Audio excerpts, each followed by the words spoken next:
Lynn, your speech made me ready to pull out the baby backpack, go to Big Sur for a long hike. Of course, you'll be Glenn wearing the baby backpack. Our third speaker has given us many speeches before and has never failed to delight us. Her favorite food is pad gras pao, a chicken and basil Thai dish. She has been a Toastmaster since September 2006. She has given her number 9 speech, Persuade with Power, 5 to 7 minutes, entitled Fear Itself. Please join me in welcome Angie Anderson. Thank you.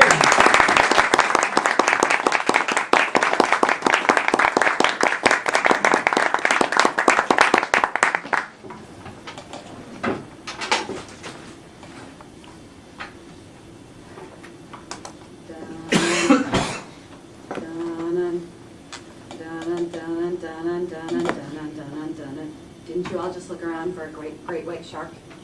When I was a child, I saw Jaws. And if there's ever a movie that can shape one's view of the beach and the water, that is the movie.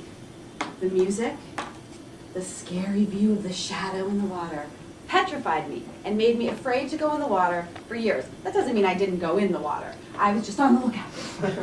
Anything touching me, even in swimming pools. Fear is not rational. It does not know reason, and it seems to lurk in shadowy and dark places, like your closet, under the bed, that darkened stairwell at work after everyone's gone home. It makes your heart pound, and it can sneak up on you at any moment. We, though, are going to face our fear today. We're going to take the bite out of the fear monster. There is no shark in a swimming pool, unless it's your brother, and he bites you. And fear tends to be unique to each of us. It isn't rational, and that's okay. But we each have our individual fears, and so it's hard to talk about fear without talking to each one of you about your particular fear and how you can overcome it. So I thought today we will instead take a fear we all share, in some degree or another. I was trying to think of one, public speaking. I thought you might be a good crowd for public speaking. Now, there are many facets to your fear of public speaking. There are many facets. Some may be afraid to be behind the lectern. Some may be afraid to be in front of the lectern. Some are just afraid of people looking at you while you talk. Being a guest can be terrifying when everyone looks at you as you're introduced. Or at the end when you're expected to come up with something coherent and without 53 ums. We don't actually expect that of you. A Swedish proverb says that worry gives a small thing a big shadow. Toastmasters gives us the tools and the plan with which to overcome our fear of public speaking. By identifying our fears, letting us practice our fears, and then giving us feedback. Familiarity will conquer your fear. Specifically in Toastmasters, familiarity with that counter's bell makes it less scary. Standing up here with or without a lectern makes it less scary. Practice and confidence makes fear from a giant monster into a teeny tiny thing. Not my lunch, but I have fear itself. And with fear itself, we're going to explore how Toastmasters takes the bite out of fear. One second. You're walking along. You come into your Toastmasters meeting. You're prepared. Nothing is going to scare you. And then, roar! The Toastmasters monster jumps up. The fear of public speaking. Look carefully at its teeth. They're sharp, there are a lot of them, and boy could it use braces. Yes? All of the things we're afraid of. Public speaking. Impromptu speaking. The bell, it's a little one. Being T-Mod. Being general evaluator. Look how big that one is. And of course, when the eyes are on you. But Toastmasters gives you the tools to defang your fear monster. For example, the first time you come to a Toastmasters meeting, we introduce you. Everyone looks at you. Second time you come, we look at you again. We're going to look at you every time you're here until eventually, hey, you have taken out a tooth. Ooh, it's a little gap tooth now. Not as scary, not as scary.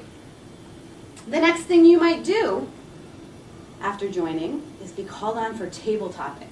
Now, many of us have a fear of impromptu speaking, of someone randomly asking us a question and requiring that we be witty and smart, with all the other wittier, smarter people watching us.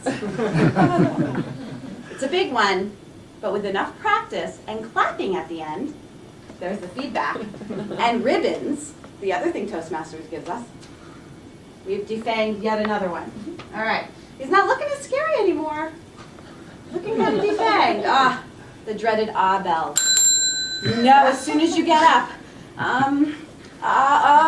it's not going to be a bell, it's just going to be a continuous tone. I suggest you be the ah counter. Once you've been the woman or man behind the ah bell, you rob it of its power. Evaluating, super scary. Not once you've done it 10 or 15 times. So do it. Don't let that fear rule you. T-Mod. Karen's first time as T-Mod, very, very brave. Takes a lot of courage. What if they laugh at you? What if no one wants to come to your meeting? Be T-Mod. Take that thing out. Oh no, it's really looking kind of sad.